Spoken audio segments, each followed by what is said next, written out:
Hello everyone, my name is Leo Dor and I will be your host today for the podcast of Just Chatting. Today I'm going to be talking about one of the most devastating natural disasters in American history. Even years later, I still hear my families and relatives, people talk about this. It's that serious. And the shock that it sent through our whole entire nation. But basically, I'm going to pull out 15 facts.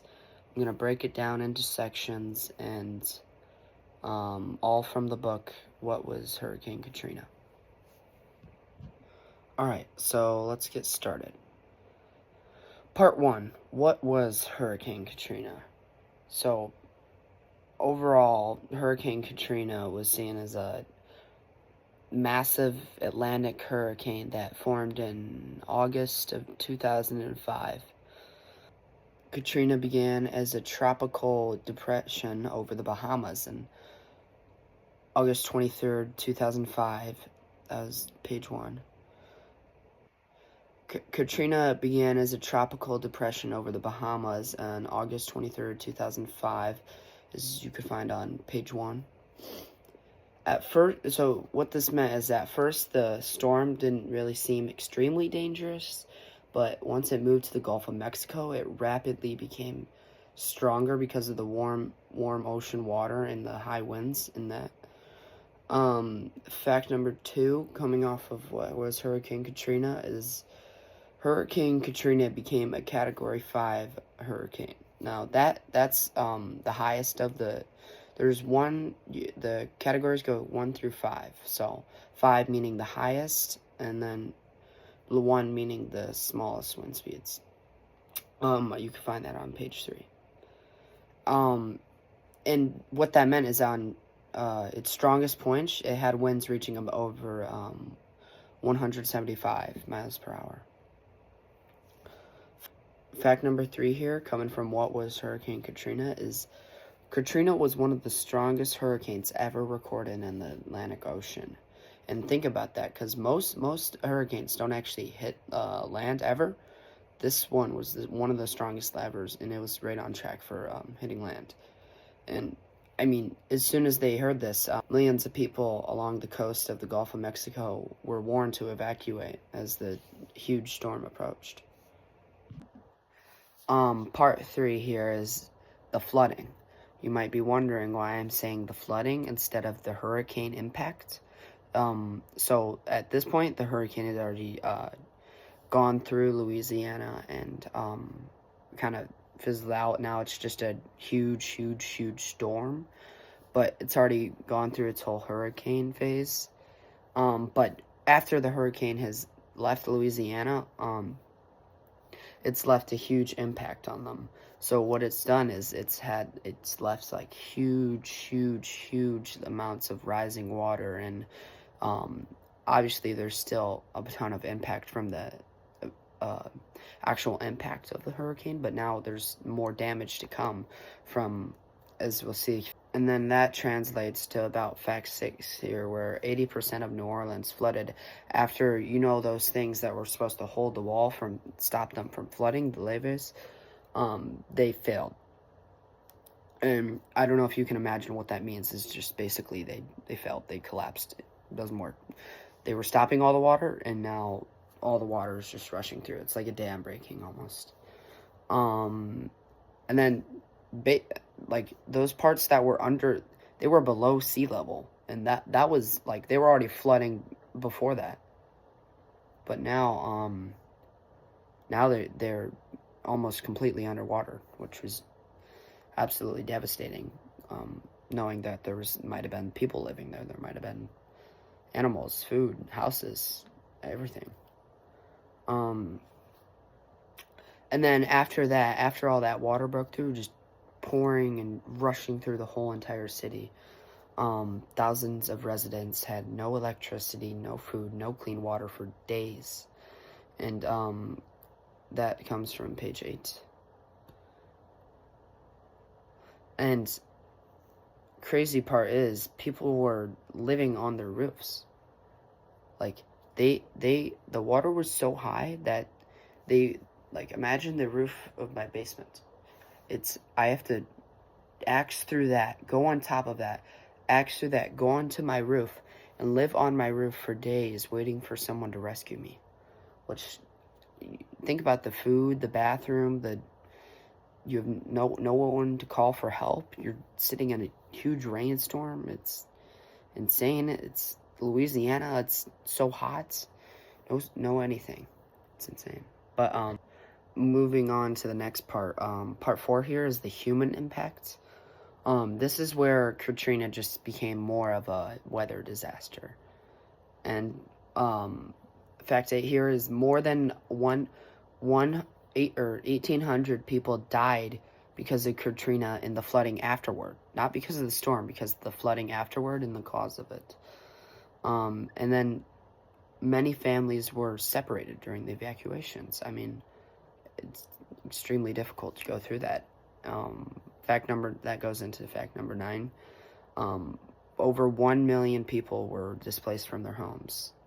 That will be found on page 10.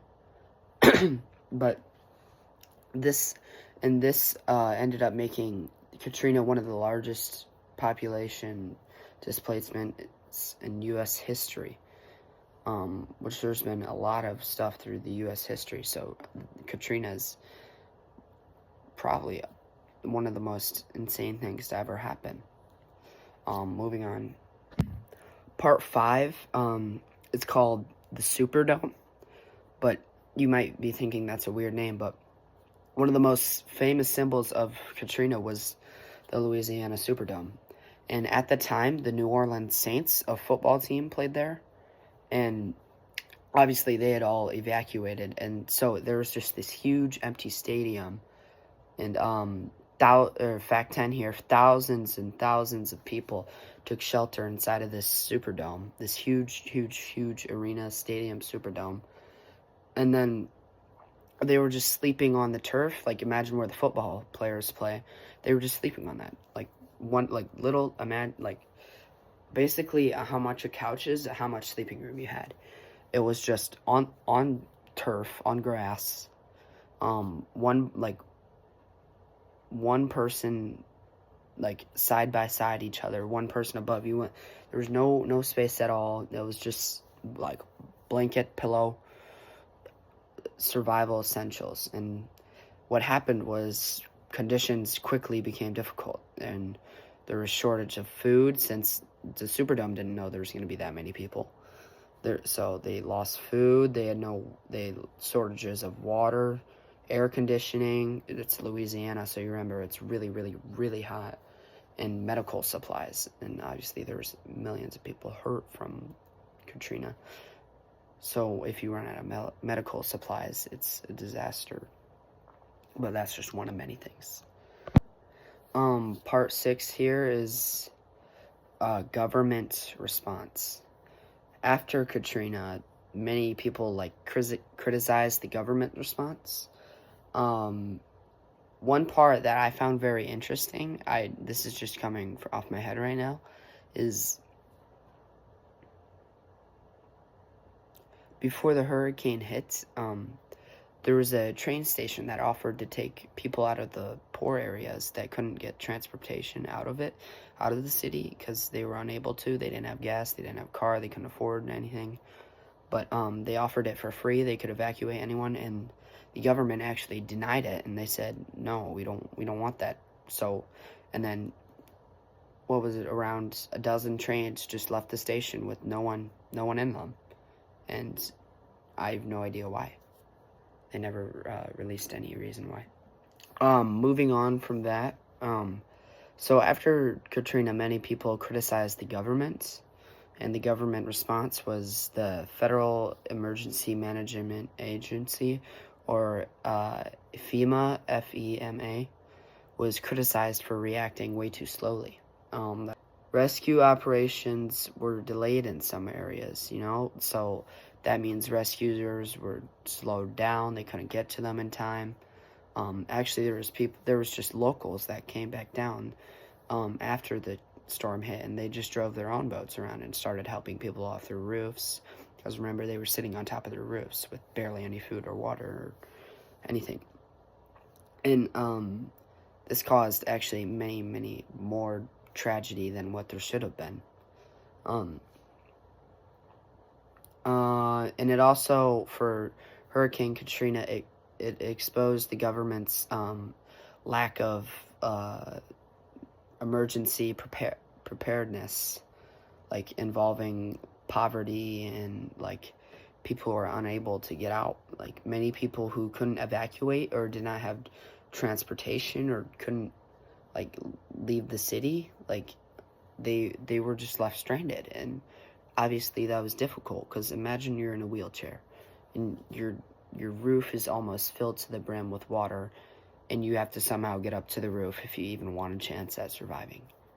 Obviously, you know what's going to happen there, but like things like that, that's what got exposed during this tragedy, is that how unprepared we really are for this emergency. That came from page 18. Part 7 here of the podcast is the damage. Now, obviously, this was a huge tragedy following the actual storm, the flooding, the people who were left stranded.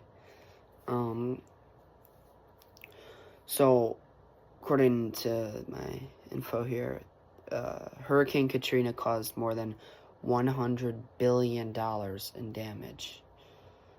That comes from page 11. So what that means is entire neighborhoods, entire schools, businesses, everything you can imagine in a city, like buildings, like, so, and then in some areas, storm surges reached over 20 feet high. And what a storm surge is after the storm hits, there's huge waves that follow after it, and these ones were like, so remember, these ones were, or this city is under sea level, so when you take a city that's under sea level and then waves that are almost 20 feet high and then broken walls that are supposed to protect the city, that's just 20 feet waves coming at you at huge speeds.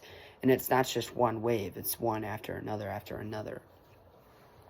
And these huge waves destroyed coastal communities, and like everything you can imagine. I mean, moving on to the next part, part 8 here is rebuilding.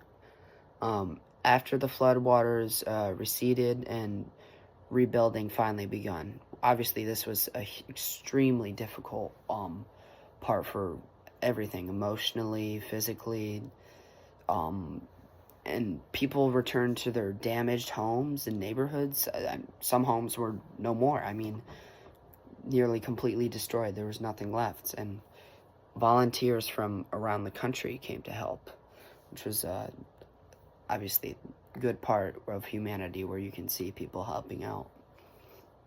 And then New Orleans strengthened and rebuilt its levee system after Katrina, because this obviously disaster, this changed that how United States prepares for hurricanes and other emergencies. It's because those were basically why it was so devastating. Obviously, the Katrina itself, the hurricane, was extremely devastating, but the part that was most important, the part that caused the most damage, the most deaths, the most tragedy, everything, was the part where the flood of water just came in.